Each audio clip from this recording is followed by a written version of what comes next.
रहीम सही बुखारी हदीस नंबर 770। हज़रत जाबिर बिन समूरा समूरा समूरा रज़ी अल्लाह ताला अन्हु से रिवायत है, उन्होंने कहा हज़रत उमर रज़ी अल्लाह ताला ने साद बिन अबी वक़ास रज़ी अल्लाह ताला से फरमाया, अहले कूफ़ा ने आपके मतलब हर मामला आता कि नमाज के मतलब भी शिकायत की है।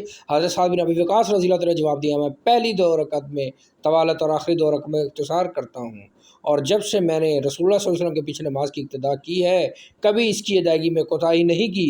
हज़रत उमर रज़ी अल्लाह ताला ने फरमाया, आपने सच कहा, मेरा भी आपके मतलब यही गुमान था।